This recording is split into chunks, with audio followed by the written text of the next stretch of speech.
RFC. RFC. RFC. RFC. RFC. 89.5 et 106.6 en FM. La radio locale. Merci de nous recevoir chez vous.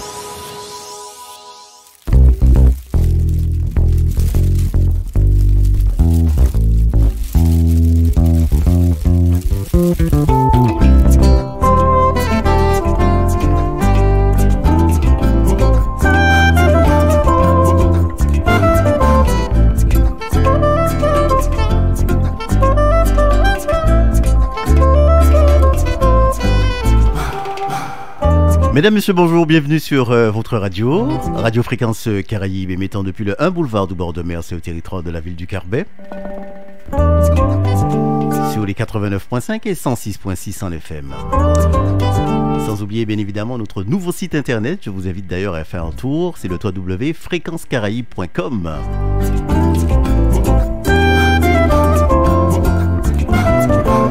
Comme vous avez dû voir justement sur notre nouveau site et nos réseaux sociaux, donc vous avez dû voir que nous avons une invitée, elle connaît le studio, elle vient pas pour la même chose cette année, c'est Génie Hippocrate. Bonjour Génie. Bonjour à tous et à toutes. Comment vas-tu? Ça pourrait aller mieux. C'est vrai. Si on me laissait le temps de dormir un petit peu, ça irait mieux. Tu penses pas? J'ai dit une femme qui vit à 100 à l'heure. Peut-être si avec plus que ça, tu mobiles plus que ça. Ah, moi, je suis, sur une échelle de 100, je suis à 10 millions. Hein. Voilà, donc j'ai dit qu'il est de retour au pays, voilà, pour nous parler de toute autre chose. C'est vrai, d'habitude, on se voit au mois d'octobre, par là, pour parler de DREP Action. Sinon, avant de parler justement de ce livre, le bilan de l'année 2024, un petit bilan rapide. Alors, pour la drépanocytose, oui. En fait, le bilan, assez positif dans la mesure où on est sorti du ciblage. Tu te rappelles, je venais à chaque fois pour dire qu'on était dans un ciblage ethnique. Et le 1er novembre, on est sorti du ciblage. Alors, ce qui consiste à tous les enfants naissant sur le territoire français sont dorénavant dépistés. En fait, ils dépistaient des gens par catégorie. Hein, tu es d'origine antillaise, l'enfant va être dépisté, ou africaine ou méditerranéenne, l'enfant. Mais les blancs, soi-disant les Français de souche, je sais même pas si ça existe, hein, vraiment, n'étaient pas dépistés. Or, il y a longtemps, je leur disais, il y a des blancs aux yeux bleus, qui peuvent avoir la drépanocytose. Ils m'avaient prise à l'époque pour une tarée, hein. Aujourd'hui, ça s'est confirmé. Donc, quand je me battais, c'était pas pour les Noirs, ni les Arabes, ni les Indiens qui sont censés, je dirais, avoir la drépanocytose, je me battais là pour les Blancs. Et ça, ils n'avaient rien compris en France. Pour eux, j'étais une communautariste qui voulait que la drépanocytose sorte de ça, alors qu'il n'y avait pas raison de sortir de... Eh ben non. J'avais gagné dans la mesure où, en 2019, 5 bébés blancs étaient passants les mailles du filet. Donc, des enfants blancs, nés de drépanocytose, drépanocytaires et pas dépistés. Donc, voilà. Donc, du coup, à partir du 1er novembre, tous les enfants sont dépistés. Donc, c'est un gros combat de gagner. C'est 18 ans de combat. C'est 18 ans de combat contre les différents gouvernements. Aller vers l'Europe, porter plainte contre la France, c'est tout ça. Et aujourd'hui, ça y est, on a gagné. La PID a gagné ce combat-là. On peut dire que ça a porté ses fruits après. Ça a porté ses fruits. Et puis, évidemment, des choses qui avancent. Et on est alors du CRISPR. Ça veut dire qu'on va couper l'ADN des personnes pour essayer, grâce aussi à l'intelligence artificielle, on avance pour essayer de guérir la maladie, puisqu'on était alors de la thérapie génique, mais maintenant c'est le CRISPR. Et puis d'autres molécules qui sortent des antidouleurs. Néanmoins, la drépanocytose n'est toujours pas vaincue, hein, donc il y a encore beaucoup de travail. Mais sinon, les choses avancent, pas comme je voudrais, dans la mesure où il n'y a pas encore de grosses campagnes de sensibilisation. On n'est pas encore nommé grande cause nationale et je voudrais que 2025, on soit nommé grande cause nationale. Ça veut dire qu'on va avoir des spots à l'instar des grandes causes comme le sida et puis d'autres causes. Sinon, je voudrais que ça soit étudié en fac de médecine dans les écoles d'infirmières, comme toutes les grandes causes nationales, quoi, et mondiales. Donc, c'est pas encore gagné, mais en bonne voie parce que les parlementaires, beaucoup de parlementaires, se sont joints à nous pour porter un amendement. Donc, justement, on m'a demandé d'écrire une partie de l'amendement, ce que je suis en train de faire, mais c'est pas évident parce qu'il faut savoir ce qu'on met dedans pour que ça soit percutant. Donc, au passage, je remercie Madame Bellé, qui nous a rejoint, la députée Bellé. Je remercie aussi Monsieur Nilor. Jean-Philippe Nilor. Voilà. Monsieur Nadeau qui commence à nous rejoindre aussi pour justement leur participation à des groupes de parole à l'Assemblée nationale avec nous pour pouvoir écrire cet amendement. Évidemment, avec Olivier Servat, qui fait un travail mais incroyable avec nous depuis des années, et Monsieur Baptiste aussi, donc des parlementaires. Néanmoins, nous avons aussi 117 parlementaires qui ont signé la tribune grâce à Clémence Bricktown de la compagnie créole, qui est aussi la marraine de l'association. Elle a démarché les parlementaires, il y a 117 signatures. Donc, je pense qu'avec ça, on va quand même gagner. Très bien. Le combat continue, on va dire ça comme ça. Le combat continue, mais à un certain moment, il faut que ça s'arrête, hein, parce que on s'essouffle là. Ouais. Même si je ne suis pas une défaitiste, moi j'ai toujours dit, sans prétention aucune, je suis une gagnante. Je suis même pas une battante, je suis une gagnante. Je veux gagner ce combat contre la drépanocytose en mon nom propre et au nom de tous les malades et des familles, parce que c'est pas normal ce qui se passe. Avoir une racialisation d'une maladie, c'est pas normal. Nous reléguer au 20e sous-sol, c'était pas normal. On nous a même ségrégationnés, hein. C'est pas normal. On est des êtres humains, pas des êtres humains à part, mais à part entière. Donc, il faut que ça s'arrête. Et donc, je continuerai. Là, je parcours encore le monde, hein. Tu vois, j'étais en Arabie, à Oman. Oui. Après, j'étais en Inde. Oui. Donc, j'ai suivi la caravane, je dirais, esclavage, jusqu'à Martinique. Donc, j'étais à Pondichéry. On était à Chennai. On était à Bhubaneswar, c'est mon attaché de presse qui me rappelle tout ça, mais surtout à Chennai, qui était anciennement Madras, et à Pondichéry pour voir un petit peu d'où partaient ces Indiens pour venir vers les Antilles et être désengagés. Donc voilà, on a suivi tout ça. C'était très dense, très très dense, mais je retiens que quand même 20 000 enfants sont venus, 40 000 enfants, 40 000, hein, c'est ça, Adiza, sont venus nous accueillir. En applaudissant, c'est formidable. On trouve ça sur les réseaux. Ouais. Très bien. Venons-en justement à ta venue aujourd'hui, ce matin, dans les studios de Radio Fréquence Caraïbes. C'est une autre casquette, comme je disais tout à l'heure, annoncée sur nos réseaux sociaux et notre nouveau site, donc internet, www.fréquencecaraïbes.com. C'est donc un ouvrage que tu as sorti il y a déjà quelques semaines. Quelques semaines, oui. Mais la promo a commencé là. D'accord. La promo a commencé juste avant de venir ici. Donc, je suis arrivée samedi. Donc, la promo a commencé le vendredi. Très bien. Alors, première question, qu'est-ce qui t'a donné le goût de l'écriture? Ah ben, j'ai écrit depuis très jeune. Ouais. J'avais 13-14 ans quand j'ai commencé à écrire des poèmes, et même en espagnol. Ah d'accord. Ah si, on les retrouve dans un petit journal qui s'appelle Lapi, qui s'appelait Lapi, au collège. C'est bien. J'ai toujours eu ce truc-là. Je suis une grande rêveuse en fait. Et à partir du moment où j'observe quelque chose, je commence à écrire. Et j'ai écrit aussi plus de 5000 poèmes. Et j'ai même écrit beaucoup. Je vois Sista Daisy, sa chanson phare, Brother Stop the Fight, c'est moi qui l'avais écrite. Ah ben oui. J'ai écrit pour Sparta. Voilà, Sparta BM, Lontaï Darling, comme sous l'effet d'une bombe. J'ai repris Crackla. C'est moi qui avais repris avec Paul Mathieu tous les compas en français. Parce que c'était un créole haïtien. J'ai tout repris en français. Ah, c'était vraiment... comment je veux dire ça, pour faire marcher le cerveau, pour comprendre le créole haïtien, traduit en français, c'était du boulot, mais j'ai pu le faire. Et donc, j'ai toujours écrit, quoi. Je suis à mon 9e ouvrage, hein, et 4 livres de contes aussi, hein, donc. Voilà. Donc, ce nouvel ouvrage s'appelle Netzuli, le trésor de l'Anse du Four. Voilà, l'Anse du Four, c'est d'une commune du Sud, donc on connaît bien. Ah, ben non. L'Anse du Four, il y a dans toutes les communes pratiquement. Alors, justement, on va dire que l'Anse du Four, je m'adresse aux personnes de la commune. On est là, ici au Carbet. Il y a une Anse du Four ici. Très bien. Voilà, on va s'adresser à la commune du Carbet. En fait, l'Anse du Four, j'ai pris référence à l'Anse du Four de chez moi, à cette Marie, à l'Anse Azéo. Samaritaine. Ouais. Je suis une Samaritaine. Une bonne Samaritaine, parce qu'il y a des Samaritains qui ne sont pas de bons Samaritains. Hein. Je suis désolée de le dire, mais c'est comme ça. Ouais. Tu rigoles toujours parce que moi, il y a les piques qui viennent aussi. Non, on est habitués. Donc, Netzuli. Alors, pourquoi Netzuli? Quand tu vas chercher, aujourd'hui, quand tu vas taper Netzuli sur Internet, tu vas trouver le nouvel ouvrage de Jenny Hippocrate. Mais quand tu tapais Netzuli dans le temps, on trouvait dans la rubrique nécrologique Netzuli, Eugénie, Hippocrate, Newton. Ça veut dire que c'est le prénom de ma mère. Ah, très bien. Et il y avait une Netzuli qui existait au monde, puisqu'on n'a pas trouvé. On a cherché partout. C'est vrai que c'est un prénom. Non, on n'a pas trouvé. Alors, on a trouvé Zuli au Brésil. J'ai toujours voulu savoir d'où mon grand-père, parce qu'à ce qu'il paraît, c'est le père de ma mère qui lui avait donné ce prénom, avait déniché ce prénom-là. Et je voulais appeler ma fille cadette Netzuli. Mon mari voulait pas. Aujourd'hui, je regrette presque de l'avoir écouté. hein, parce que c'est un prénom qui est tellement rare. Et je suis à peu près sûre qu'après ce livre-là, des petites lettres du livre vont voir le jour. Je suis à peu près sûre de ça. C'est comme quand Taylor, mon fils aîné, Drépador me voyait tout à la télé. On a vu beaucoup de petits Taylor qui ont vu le jour. Donc, je suis à peu près sûre. Et donc, Nadzuli, on ne savait même pas ce que ça voulait dire, d'où ça venait. Et c'est mon éditrice qui me dit un jour, Jenny, vous savez, l'origine, même pas l'origine, ce que ça veut dire. Je dis non. Elle m'a dit, j'ai une collaboratrice qui parle couramment le latin. Elle a trouvé en latin. Et ça veut dire ni d'un bord, ni de l'autre. Et le livre, ça se passe dans un monde normal et dans un monde parallèle. C'est incroyable. Et j'ai écrit ce livre en donnant le titre sans savoir que le titre voulait déjà dire. Comme quoi? Oui. Elle m'a dit, Jenny, j'ai eu des frissons. J'ai eu des frissons. Et ce livre, il va marcher parce qu'on a été guidé par quelque chose. C'est pas possible.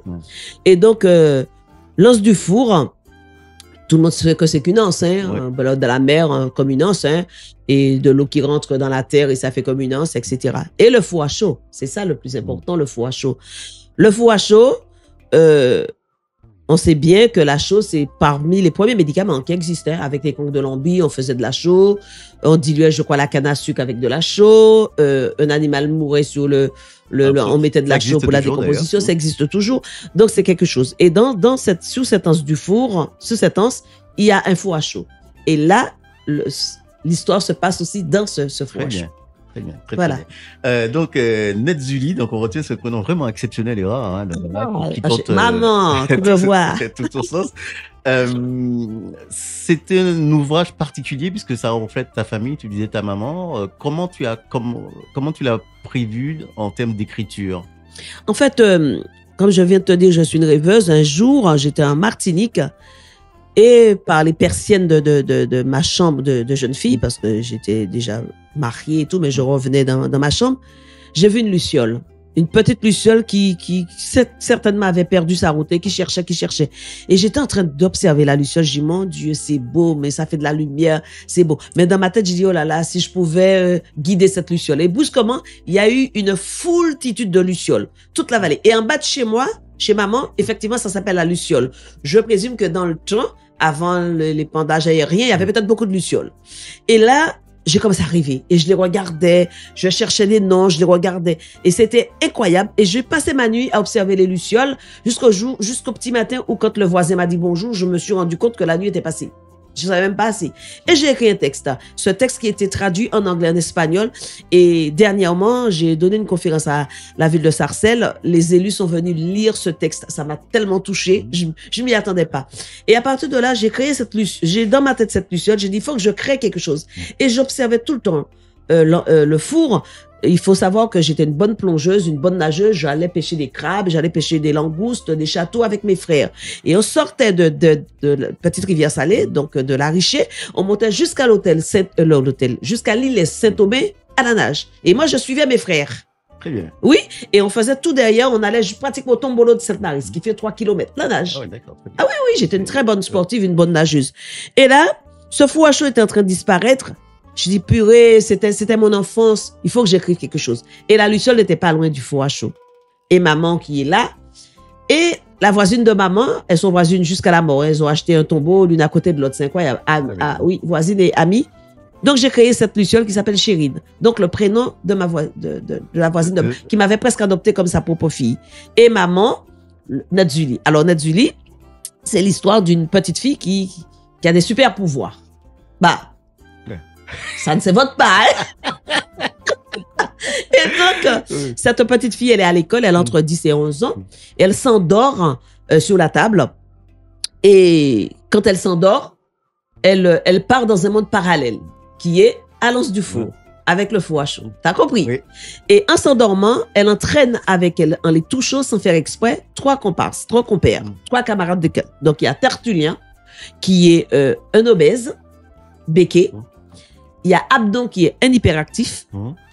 Il y a Euphémie qui est une autiste avec le syndrome d'Asperger. Donc, elle compte plus vite que l'ordinateur. Et Nadzuli. Donc, c'est 4 compères qui partent à l'aventure. Et quand ils vont partir, tu sais, quand ils vont partir dans le monde parallèle, il y a beaucoup d'oxygène. C'est dans le temps, à l'époque des dinosaures, pourquoi les dinosaures, ils étaient grands? C'est parce qu'il y avait beaucoup d'oxygène. Maintenant, à cause de la pollution, il n'y en a plus. Donc, ils vont tomber sur des animaux géants. des arbres géants. Et donc, c'est là que Nedzuli, elle rentre, elle se mue en guerrière, en princesse guerrière, avec une couronne de fleurs sur la tête qui a 13 feuilles. C'est après qu'on m'a dit, mais pourquoi tu as mis 13 feuilles? J'ai dit, j'en sais rien. C'est venu dans ma tête 13 feuilles. Voilà, elle avait une dague, elle a une espèce de boomerang aussi. Et elle va commencer à tuer ces animaux. Donc, elle rencontre le crabe, le matoutou, le gros crabe, comme on dit ça là, le mantou. Le mantou. Ouais. Et après, elle va rencontrer l'opossum. L'opossum qui est le manicouf pour tuer. Et c'est là que Euphémie, la petite fille, elle va rentrer en jeu, elle va dire non, il faut apprivoiser les animaux, mais pas les tuer. Voilà. Et elle a un cri de guerre, un baum, tu sais, un style Harry Potter, mais on m'a dit que c'est un Harry Potter mélangé avec le magicien d'Oz, avec le petit prince. Mais en tout, j'ai inventé tout ça. Voilà.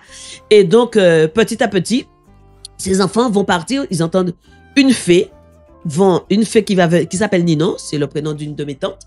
Et cette fée va venir leur donner un coup de main parce qu'ils sont perdus, ils tombent dans la mer. Enfin, il y a beaucoup d'énigmes et tout parce qu'ils sont à la recherche de trésors que la fée leur dit pour sauver le monde.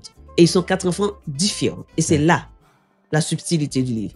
Il y a une qui a des super pouvoirs, un hyperactif, un obèse, une Asperger. Ce sont des enfants différents. Ouais. Alors, donc, à l'école, tout le monde se moque d'eux, y compris les camarades d'école, même la maîtresse. Et eux, entre eux-mêmes, ils se détestent. Il faut bien retenir ce que je suis en train de dire. Ils se détestent parce qu'ils sont différents. C'est pour ça, au début, la différence peut-il changer le monde? Donc, tu me poses des questions, je vais te répondre. Tu es déjà dans le livre, là. C'est ça, je suis déjà dans le livre. Alors, justement, les comparses de Nedzuli, tu les as choisis comment dans ton imaginaire? Enfin, pas forcément ton imaginaire, en préparant cet ouvrage. Alors, Abdon. C'est pas le fruit du hasard, je suppose. Non, Abdon, voilà. C'était l'oncle de mon père. Voilà. Abdon, l'oncle de mon père, qui aimait beaucoup mon père. Après aussi, c'est un autre oncle qui aimait beaucoup mon père et mon père m'emmenait chercher des quénettes. Bon, là-bas. Et j'ai toujours eu des rapports très particuliers avec les plus anciens. Hein, pour te dire, c'est moi qui grippe aux arbres à pain pour aller leur chercher leurs fruits à pain. Je te dis. Alors, ils aiment dire, Jenny, c'est un garçon manqué. Hein. Moi, je veux dire, je ne suis pas un garçon manqué, je suis une fille. Et si on me donne ce que les garçons, ils ont, je prends, mais j'ai des ovaires qui sont beaucoup plus gros que ce que les garçons ont devant eux, hein, tu comprends? Alors, donc, du coup, je faisais plein de choses et j'étais très, très proche des plus vieux. Donc, il y a Chérine qui est la voisine de maman, Ninon qui est la sœur de mon papa, Abdon qui est l'oncle. Après, il y a aussi Tertullien qui est le mari d'une sœur. Mais Tertullien, je l'ai pas cherché loin parce que le mari de ma cousine était assez proportionné aussi. Et figure-toi qu'Euphémie, c'est après je me suis rendu compte, ou je sais plus si c'est ma sœur qui m'a dit, mais Euphémie, tu sais, on a une cousine qui s'appelle Euphémie qui est autiste. Peut-être pas Asperger, mais elle est autiste. C'est après je me dis, c'est pas possible, elle va croire que j'ai fait non. Voilà, ce sont des choses comme ça. Je précise, il y a un certain moment dans le livre, il y a un peu de physique. Je suis pas du tout chimiste ni physicienne, donc c'est mon fils Taylor qui m'a aidé là pour me sortir parce que j'étais rentrée dans un truc et puis j'étais embourbée dans le truc, j'arrivais pas à sortir. Bref, c'était dans le four à chaud. Et donc ces 4 enfants, à un certain moment, ils vont entraîner toute l'école. Et la maîtresse était tellement méchante, parce qu'elle croyait que les enfants faisaient exprès, surtout Nedzuli qui n'arrêtait pas de crier, puisqu'elle partait dans le monde parallèle. Et à la fin, enfin, à un certain moment, ils entraînent la maîtresse. Et la maîtresse, eh ben, elle va se faire piquer par notre fer de lance, le serpent d'ici. Il fallait trouver l'antidote.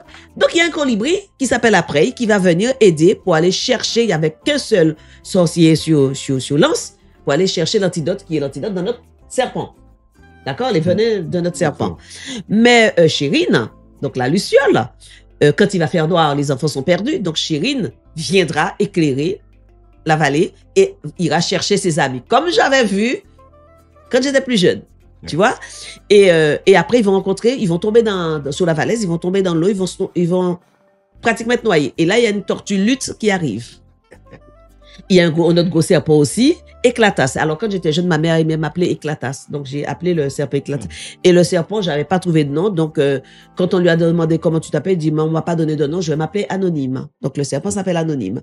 Et cette fée Ninon, je vais pas raconter tout le livre, elle navigue entre le monde normal et le monde anormal. À la fin, on va comprendre pourquoi Ninon arrivait à naviguer dans ce monde. Donc, de toute façon, il va y avoir une suite dans le livre. Oui. Et donc, voilà. Mais c'est tout ça. Alors, on a bien compris qu'il s'agit de la faune et la flore Absolument. de Martinique. D'ailleurs, sur l'ouvrage, on voit bien la faune et la flore. On voit la petite fille. Là. Elle est jolie, hein? Elle est magnifique. Hein? Tu ne fais rien au hasard. On se connaît pas depuis longtemps, mais je sais que tu fais rien au hasard. Donc tout est bien donc calculé. Cet ouvrage-là aujourd'hui, tu es de passage, je te disais, pour la promotion de cet ouvrage. On s'est eu entre guillemets, on me dit en radio, en off. Tu étais dans une école, tu me disais que les enfants ça a été extraordinaire. Je crois que c'est ça. Mais on a fait déjà, attends, 6 écoles, je crois. 6 écoles, 5 écoles depuis mon arrivée. Il y a une école où les enfants, ça n'allait pas du tout. Les enfants, ils ont des problèmes. Ils étaient au départ très dissipés et après captivés. Mais captivés par l'histoire. Et je ne croyais pas, parce que j'ai bien dit qu'ils sont à la recherche d'un trésor, les 4 protagonistes du livre. Et les enfants, toutes les écoles, les enfants ont trouvé de quoi il s'agissait. Alors que j'ai montré le livre à des adultes qui n'ont pas trouvé le trésor. Parce qu'en fait, je vais te dire la fin aussi. Et j'étais tellement contente de voir ça. D'ailleurs, la semaine prochaine, vendredi, on est à Cluny. 2 écoles de Cluny. Je sais pas, c'est Fort-de-France ou voilà, Cluny. Après, on est où encore? En fait, on est dans beaucoup d'écoles. Et pour moi, c'était ça. Il fallait aller dans les écoles. Et pourquoi je vais dans les écoles? Premièrement, ce sont des écoliers. Et deuxièmement, je me rappellerai toujours de ce que m'a dit Eusanne Palsy. Ce livre-là, je l'ai écrit depuis un moment et je l'avais oublié. Et un jour, elle passe à la maison, on mange ensemble, Eusanne me dit, mais qu'est-ce que tu as écrit? Je lui montre. Et puis j'ai dit, tiens, j'ai écrit un livre. Elle me dit, envoie-le-moi. Et elle arrive à Los Angeles, elle me rappelle, elle me dit, Jenny, mais t'es folle, ma fille. Je dis quoi? Elle me dit, mais ce livre n'est pas sorti. Je me dis, mais moi, je vais te dire un truc. Ce livre-là, c'est Hollywood direct. J'ai dit, pardon? Elle me dit, je te dis que c'est Hollywood. Il faut que tu... Ben, il m'a dit, l'idée aussi serait d'aller dans les écoles pour montrer la faune, la flore, l'os du fou, qu'est-ce que c'est qu'un fouache, etc. J'ai dit, oui, c'était déjà dans ma tête. Elle m'a dit, promets-moi que tu vas le faire. J'ai dit, oui. Elle m'a dit, moi, de mon côté, je vais tout faire pour que ce livre voit le jour à travers un film à Hollywood. Et là, elle m'avait passé à l'époque Jimmy Fox. Enfin, bref, entre-temps, il est tombé malade. On a beaucoup parlé et je crois que à travers Eusanne, ça m'a donné tellement de force, tu vois, de dire, parce que quand tu vois une réalisatrice comme ça qui te dit ça, et d'ailleurs, je vais lui demander de me faire un petit mot aussi, parce qu'elle je lui ai pas encore demandé, mais elle m'a dit pour elle, c'est les écoles, il faut y aller et tout, et apprendre pas mal de choses aux enfants. Pas forcément le livre, mais la faune et la flore, comment écrire un ouvrage, comment écrire une nouvelle, comment écrire un essai, comment écrire tout ça, parce que ça, je le fais déjà à Paris. Oui. J'interviens dans les collèges, par contre, pour apprendre aux enfants comment écrire une poésie, en prose, en vers. Ça, je le fais. On ne me connaît pas trop en Martinique avec cette casquette-là, mais je le fais depuis, depuis 20 ans. Notamment à Saint-Ouen, ma commune d'origine. Donc voilà. Donc, vraiment, je vais me battre pour ce livre et je compte vraiment sur l'appui des Martiniquais. Par rapport à ce que ça m'a dit, si un jour on arrive à Hollywood, ce serait pas moi en tant qu'autrice qui aurait fait ça, mais tout le monde en même temps. D'accord? Parce que aujourd'hui, ce livre-là, ça a été corrigé par une amie aussi, qui s'appelle Karen, qui est elle aussi à l'association de lutte contre la drépanocytose, mais avec un coup de plume extraordinaire. La première de couvre a été inventée par l'éditrice elle-même, en fonction, parce qu'elle m'a rencontré et c'était le jour où il y avait Biden dans un hôtel à Paris. C'est le même jour. On m'empêchait d'entrer et la police me regarde, vous n'entrez pas. Il y a un policier qui me dit, vous êtes Jenny Pocat? Je dis oui. Il m'a dit, vous m'avez formé à Montélimar. Vous entrez et monsieur Biden passe devant. Il y a eu tellement de trucs incroyables, tu vois. Et elle revient, elle me dit, elle était dans l'hôtel, mais comment tu as fait pour entrer? J'allais te chercher dehors. J'ai dit, les policiers, ils disent, tous on connaît madame Hippocrate. Elle nous a formés aux techniques de non-étranglement d'une personne atteinte de drépanocytose. Voilà. Donc, du coup, elle me dit, il y a trop de choses qui rentrent en jeu maintenant au Martiniquais. Parce que moi, j'ai toujours dit une chose que je redis, ça peut froisser les Martiniquais. Je sais que ça froisse certains, surtout ceux qui me suivent et qui sont là tous les jours avec moi. Donc, je ne généralise pas tout le monde. Mais je suis beaucoup plus appréciée en Guadeloupe.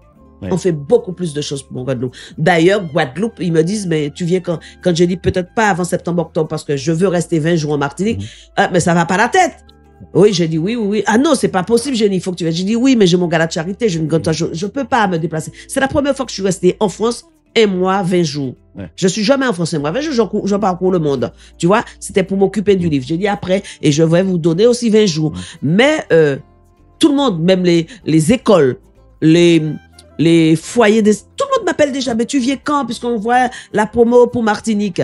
Donc, j'espère qu'aujourd'hui, des Martiniquais vont me faire mentir. Ouais. Très bien. Justement, alors, tu me tends la perche. Quels sont les premiers retours depuis que tu es là sur ce NetJulie? Donc, déjà, la presse, les médias m'appellent. C'est déjà ça. Demain, je commence des enregistrements parce que il y a tellement de choses que je ne sais pas. Mais j'ai un allié de taille en Martinique aussi. C'est Thierry Elmi. Oui. C'est le président de la PIPD Martinique. Quand il m'a vu, j'étais coincé. J'ai dit, Thierry, je vais pas m'en sortir. Il m'a dit, écoute, fais tout ce que tu as à faire et laisse-moi ton agenda. Mais franchement, Thierry, merci. Il est, cet homme-là, il est tout simplement, il n'y a pas de mots. Il est génial. Il m'a dit, et c'est lui, le mec, en son travail, ses 2 associations, il s'occupe de mon agenda. Il me dit, fais le visuel par là. Je suis avec mon attaché de presse, Adiza, qui est à côté de moi là. Donc, on est quand même en force. Et donc, on voit beaucoup de communication. Donc, les gens commencent à m'appeler. Ben, tu es là, oui, mais pas pour la DREPA. Oui, mais bon. Alors, il y en a qui me disent, oui, on veut bien que tu viennes, mais pour les 2. Drépanocytose et le livre. C'est un petit peu chaud, mais j'ai l'habitude de faire des exercices, hein. Je vais le faire. Donc, on est dans des foyers, on est dans des trucs d'insertion, on est dans des écoles, les communes, mais je trouve que le retour, il y a un seul souci. Les gens, ils m'entendent. Le livre n'est pas encore arrivé en Martinique. Ah. Il va être bientôt là. Moi, j'ai ramené un stock pour Cultura et la FNAC. Bon, il y a les écoles qui commencent aussi à commander. Donc, j'ai appelé l'éditrice, j'ai dit, il y a un problème avec la distribution. Elle m'a dit, juste, je sais et tout. Alors, donc, du coup, qu'est-ce qui se passe? J'ai un allié qui arrive, qui s'appelle Caméléon, 7502. Il prend l'avion juste pour me ramener le stock de livres. Qu'on salue, qui était venu ici. Là. Voilà. Il arrive lundi, le TikToker. Ouais. Il m'a dit, ma copine, je ne peux pas te laisser dans la mélasse. Ouais. J'arrive, je te ramène le livre. Et là, il a même filmé les livres. Il est allé chercher les livres lui-même. Il s'embarque, il devait entrer samedi, lundi. Il pouvait pas samedi, tout compte fait. Il s'embarque lundi pour me ramener un stock de livres pour aller beaucoup plus vite parce que la demande est là. Elle est là les gens m'appellent, mais le livre, on ne le trouve pas. Il y en a qui me disent, oui, il a fait la fête pour nous, la FNAC, c'est pas de la faute à la FNAC, ils n'ont pas ni. Oui, ils n'ont pas commandé. Si, ils ont commandé. Ils n'en ont pas. Alors maintenant, c'est l'aéroport. C'est rond-point. Le monsieur dit, mais les livres, mais je les ai pas, moi. Donc, il faudrait que je leur laisse un petit peu. Là, on est en train de faire une gymnastique et tous mes amis, Jocelyne, Maryse Djaboua aussi, qui est à la PIPD, mais qui a fait un travail extraordinaire. C'est elle qui a contacté aussi, elle était professeure, hein. Donc, les professeurs ont compris. Marc Orley, qui est aussi l'ancien président de la PIPD. En fait, la PIPD Martinique est venue me donner un coup de main. Jocelyne, elle travaille chez des avocats. Donc, avec les avocats, ça court les notaires. Mais c'est un truc, la machine est en route. Ouais. Là, maintenant, il faut un stock de livres. Très bien. Alors, soyez patients, mesdames, messieurs. Donc, le livre arrivera. Voilà. Patient. Ça arrivera dans quelques jours. Il y a aussi les médiathèques, je suppose, tout ça. Ah oui, les médiathèques. Donc, demain, je suis à la bibliothèque de Sainte-Marie. Avant-hier, le lendemain, après-demain de mon arrivée, j'étais à la médiathèque du Lorrain. Mais c'est les médiathèques qui m'envoient dans les écoles. Très bien. Donc, et puis, je profite vraiment pour remercier le Lorrain parce que c'était ma première visite avec ce livre-là. Il y avait 3 écoles plus la médiathèque. Et à midi, ils m'ont mis à disposition un conteur qui s'appelle Émile, qui est tout simplement génial. Le monsieur, il avait pas encore lu le livre. J'ai dit, ben voilà ce que tu vas. Et il m'a dit, bon, Dieu m'a fait encore une fois. J'ai dit, non, tu m'écoutes parler. Après, le mec, il a mimé les protagonistes du livre. Les enfants rigolaient. Et j'ai été reçu au son du tambour et du petit bois avec les enfants. Et le midi, ils m'ont dit, mais non, mais tu rentres pas chez toi parce que il y a l'après-midi, parce que tu manges avec nous. C'était pas prévu, je n'ai pas pu. Mais, pour dire que tout était bien fait avec la voiture communale. Très bien. Donc, avec le chauffeur. T'as passé un bon moment, en tout cas, on va dire. Ah oui, les enfants, c'était chaud, mais bon. Très bien. Pour revenir à l'écriture, ça t'a pris combien de temps, en fait NetJulie, en fait, je vais te dire, tous mes livres c'est par inspiration. Il y a un seul truc qui m'a buté dans le livre. Ces enfants-là, quand ils vont aller dans le four à chaud, chercher le trésor, ils vont trouver beaucoup d'or. Pour eux, c'était le trésor. C'est là l'énigme. Et ils ramassent, on est riches.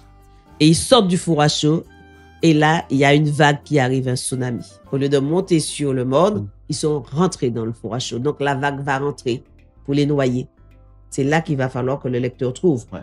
Et quand la vague va les noyer, j'ai bien dit qu'ils se détestaient tous. Ils vont se regarder en train de mourir. Oui, mais bon, il faut qu'on fasse la paix. Donc, je t'ai toujours aimé, mais je n'osais pas te le dire. Je t'ai aimé. Mais oui, mais tu tombes en transe, tu bégayes, tu fais ça. T'es trop gros, t'es un gros lard, t'es ceci. Mais oui, on oublie tout ça et on va s'aimer. Et ces enfants-là, ils vont lâcher le trésor. Et c'est là que j'étais bloquée. C'est là que ça m'a pris plus de temps. Comment sortir du four à chaud? Je ne sais pas. J'ai écrit le livre en peut-être même pas 1 mois. Et là, je suis en train de me casser la tête. Comment ces enfants-là, ils vont pas être noyés parce que je veux pas qu'ils se noient, parce qu'il faut avoir une suite. Et là, t'es là, c'était 3 heures du matin. Je toc un soir. T'es là, je suis bien embêtée avec mon livre. Qu'est-ce qu'il y a, maman? C'est là, c'est mon fils qui est atteint de drépanocytose. Je lui dis, voilà, ce qu'il me dit, ah bon? Alors, comment tu as fait ton compte là? Tu fais rentrer et puis il y a un tsunami qui rentre. Comment il va? Il me dit, mais je connais pas le four à chaud. Je lui dis, je te donne 10 minutes pour étudier un four à chaud. Il est allé sur Internet, il m'a dit, ouais, ok, d'accord, c'est bon. Ils vont lâcher le trésor. La plaque de là où il y a le feu en bas va s'affaisser et les enfants vont être propulsés dans dehors du cratère. Donc, c'était la physique. J'ai dit, t'es là, ça correspond pas à faire. Il m'a dit, oui, c'est de la physique chimie. Comme il a fait de la physique chimie. Il savait. Et les enfants, eux, il y avait notre gros serpent, c'est pas le fer de lance un autre. Ils ont rebondi sur ce serpent-là qui les attendait, donc ils meurent pas. Moralité, c'était quoi le trésor? Parce qu'ils ont lâché le trésor. Et ce trésor-là qu'ils cherchaient était à côté d'eux depuis le début. Est-ce que toi, tu as trouvé? Sans faire attention. Oui. Non, je suis pas... Ah ben, non. Tu peux pas me dire que des enfants autistes, des enfants presque... Franchement, des enfants qui vont pas bien. On trouvait, toi, tu trouves pas. Je suis tellement subjugué par ça. Donc voilà, c'est là qu'il faut trouver. C'est pour ça que je dis que c'est pas un livre, même si c'est pour la jeunesse, c'est pour les plus vieux aussi qui aiment lire. Et donc, c'est ça qui m'a pris un peu plus de temps. Ça m'a pris 15 jours avant de trouver et qu'il fallait juste toquer 30 secondes sur la porte de Taylor pour trouver comment les enfants allaient sortir. Donc, en gros, le livre m'a pris 1 mois et demi. Très bien. Au ressorti justement du livre, quel est ton sentiment à toi? J'ai pas compris. Au ressenti du livre, à la fin du livre, quel est ton ressenti à toi? J'ai dit, il me faut un 2e tome tout de suite. Et quand j'ai envoyé ce livre à des éditeurs, quand Owen m'a appelé, elle m'a dit, donc l'éditrice principale, elle me dit, vous avez déjà quelqu'un, vous avez trouvé, parce que j'ai vu passer le livre et mes collaborateurs ont lu. J'ai dit, non, j'ai signé avec personne. Elle m'a dit, oubliez les autres. Mais nous sommes une toute petite édition. C'est peut-être pas pour Jenny Hippocrate, mais donnez-nous notre chance. Tu te rends compte? Et j'ai dit, j'ai oublié de dire que les éditions Plomb, ils m'ont appelé. Oui. Ils m'ont dit, mon Dieu, quel livre! On ne fait pas ce genre-là, mais si vous voulez, on peut vous accompagner. Oui. Les éditions Plomb qui me disent, j'ai gardé leur mail, on peut vous accompagner. C'est incroyable. Et donc, Owen, c'est comme ça que je suis allée la voir, etc. J'ai dit, oui, on va bosser ensemble. C'est une femme. La directrice, elle est avocate internationale, audiovisuelle. Elle est dans des combats contre le cancer et tout. J'ai dit, ouais, c'est une militante tout comme moi. On va s'arrêter là. Je savais que c'était pas une grosse édition. Elle a fait peut-être une 15aine de livres par rapport aux autres que j'ai eu qui ont fait 500, 600 livres différents, tu vois. J'ai dit oui. Et on a travaillé ensemble. Et quand je lui disais non, elle me disait, bon, on peut corriger ça. Je lui dis non, on laisse intact. Les autres m'ont dit non, madame Hippocrate, c'est nous l'éditeur. Et elle m'a dit ok. Donc, on a commencé à se tutoyer, si tu vois. Et quand elle m'a envoyé. Il y a eu très peu de corrections, c'est ça? Très peu. Karen était déjà passée par là aussi. C'est ma collaboratrice qui est comme ma fille adoptive. Tellement je l'aime, cette fille. Enfin bref, elle était déjà passée par là. Et mais très peu de corrections. Et du coup, quand j'ai eu le premier exemplaire en main. Ça fait quelque chose? Comme je suis habituée, en fait, ça m'a fait quelque chose pour ma maman.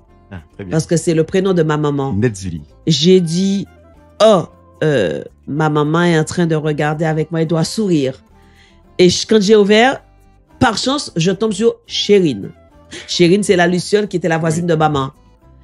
Et elle était encore vivante quand j'ai commencé. Elle était tellement contente. J'ai dit, Madame Dizère, c'est Madame Dizère, hein.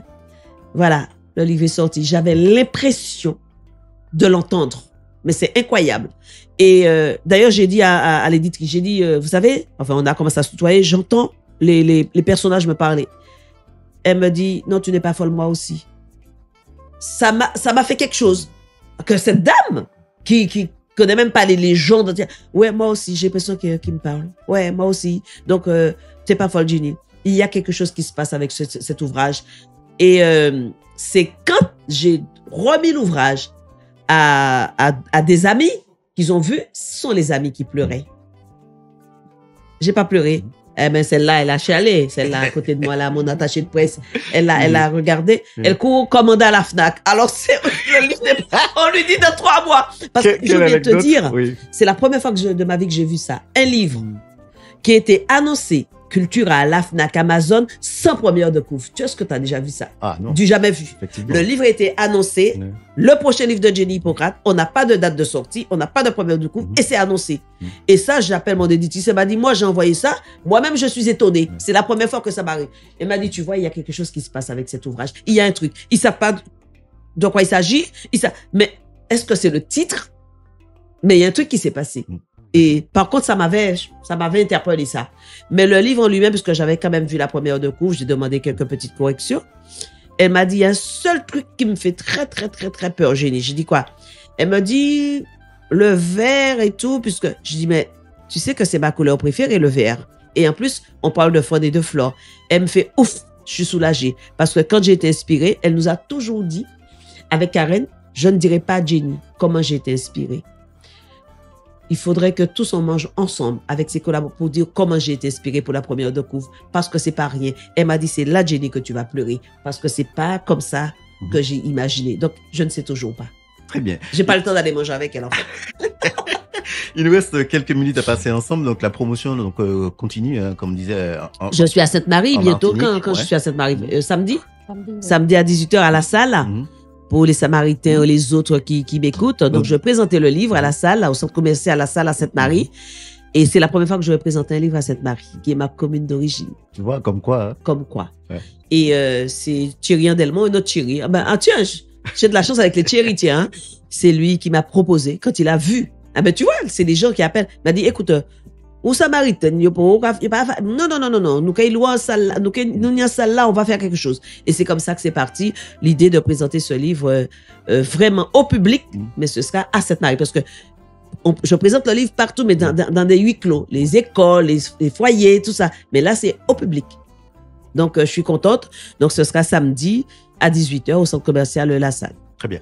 Il nous reste donc quelques minutes à passer ensemble. Je voulais simplement lire ceci. Donc, ce roman magique est avant tout donc une leçon de vie qui donne une part belle, en respect des différences à travers donc la petite Netsuli, apôtre de la nature et de ses 3 amis, tous extraordinaires, chacun à leur façon. Voilà. Ils sont tous différents. Ouais. Et la différence peut-elle changer le monde? Peut-être que toi, tu te crois normal, mais la personne qu'on dit anormal, c'est peut-être elle qui est normale dans sa vie. Tu comprends ce que je veux te dire? Un autiste, tu sais, plus ça va, plus on trouve des autistes. Il y a autant de formes d'autisme que d'autistes. Elle a le syndrome d'Asperger, comme Elon Musk, par exemple. Elle fait très vite. Peut-être que ces gens-là qui détiennent, parce que quand tu vois Mozart, Rembrandt, tous ces trucs-là, tous ces personnes-là c'était des autistes. Asperger. Et j'ai toujours dit à mon fils Taylor, et ça a été prouvé qu'il est aussi un peu Asperger. Ouais. Donc, d'accord? Donc, il va pas vouloir savoir bien faire son lacet, mais pour te faire un truc en 30 secondes, c'est fait, hein, tu vois? Très, très compliqué mathématiquement. D'accord? Donc, ces enfants-là, ils vont certainement faire changer le monde à travers, justement, le trésor que t'as pas trouvé. T'es un gros fainéant cérébral. Parce que si tu trouves pas, c'est pas possible. Voilà. Et à travers ça, est-ce qu'ils vont faire changer le monde? Mais je pense que je vais quand même envoyer Netsuli dans d'autres aventures partout à travers le monde. J'aime bien beaucoup les aurores boréales. Moi, je vais pas l'emmener là-bas, voir. Et Taylor m'a promis de m'emmener là-bas. Je pense que j'irai observer les aurores boréales. Et à partir de là, je vais peut-être trouver la suite de Netsuli. Je trouve que ça sera une saga. Je trouve que ça ira très bien avec les aurores boréales. C'est vrai? Ah oui. Ça, j'imagine aussi. Tu imagines. Mais tu vois, on parle du livre comme ça parce que j'ai pas tout dit, hein. Oui, bien sûr. Mais hier, quand le conteur lisait, lui-même, il a dit, j'ai des frissons. Parce qu'il y a tellement de rebondissements, tellement de choses dans cet ouvrage-là. Et les élèves, les petits, madame, le livre coûte combien? Madame, je veux m'acheter. Quand je dis le livre ici, ça va coûter 19 €. Mais c'est pas cher, madame, il faut mettre ça plus pour... Parce que moi, je gagne pas d'argent, en fait. Hein. L'argent, c'est à mon association. Et parce que ce livre-là, il est trop beau, il faut mettre plus cher. Et puis l'argent, c'est pour l'association. Les enfants étaient dedans. Et si je trouvais, je lance un appel à un compteur qui viendrait bénévolement. Je ne paierai pas de compteur, hein. Il faut qu'il vienne bénévolement. L'argent, c'est pour l'association. Et je ne suis pas la seule à avoir un enfant malade. En Martinique, il y a 2000 malades. D'accord? Pour venir parler du livre. Et d'ailleurs, le compteur sera sans moi, jeudi. Il ira sans moi parler du livre. Il s'est déjà imprégné. Ça, c'est la ville du Lorrain toujours. Mais si je trouve un compteur, j'ai pensé à Elie Pénon, j'ai pensé à Jocelyn, Regina, des amis. Oui, voilà. Pourquoi pas. Peut-être que je vais les appeler pour aller dans les écoles parler de ce livre-là. Parce que comme je dis, c'est pas question... On va m'entendre, ils vont dire, ah oui, elle veut vendre beaucoup de livres. Bien sûr que je veux vendre beaucoup de livres. C'est l'argent, c'est pour l'association. Déjà. Parce que c'était rien encore. On peut même plus faire de réparation parce qu'il n'y a pas d'argent. Depuis 2 ans, il n'y a rien. D'accord? J'ai besoin de cet argent, ok? Mais c'est plus pour montrer aux enfants notre richesse en Martinique. Et ça, je pense que petit à petit, les collectivités vont comprendre ma démarche. Et tu vois, l'année dernière, j'avais fait un truc toute bête. J'avais fait le Nord, j'adore. Ouais. Je parlais du Nord. Comment ça a fait des vues. Des gens qui viennent pour dire, je vais à Grand-Rivière grâce à toi. On ne connaissait pas Grand-Rivière. Des gens de Martinique. Et évidemment, les gens qui voyagent. Quand j'ai vu qu'il y a quand même le Nord, j'adore, qui ont fait 350 000 vues sur TikTok, tu te dis, il se passe un truc. Tu vois? Eh bien, c'est un peu pareil. Cet ouvrage parle de la Martinique, de la faune et la flore, du Manceau-Ligné, de l'Olivier bord de mer. Qui savait, à part mon père qui me l'avait dit, que quand tu es attaqué par le Manceau-Ligné, quand tu es piqué, tu pouvais écraser des feuilles d'olivier bord de mer. Heureusement, je me suis rappelé de ce que mon papa me disait. Donc, il y a tout ça aussi. Comment faire des potions, comment faire ça. Il y a tout ça dans ce... C'est une richesse. Et je suis sûre. D'ailleurs, la Bibliothèque nationale nous l'a déjà réclamé. Je suis à peu près sûre que... À peu près, parce que personne n'a la science infuse. Mais je l'espère vraiment que ce livre restera vraiment très longtemps dans les archives. Très bien.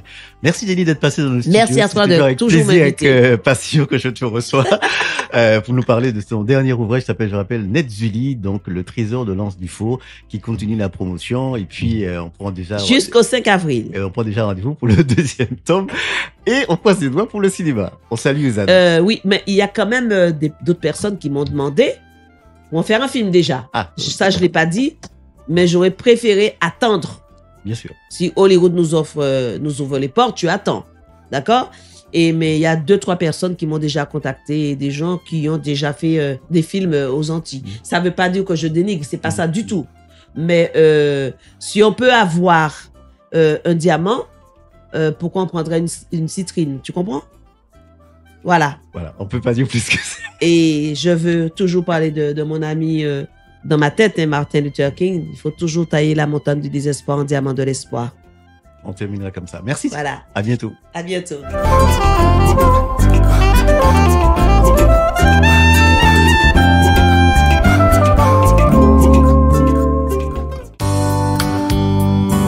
Fréquence Caraïbes, la radio de proximité toujours plus proche de ses auditeurs. 24h sur 24.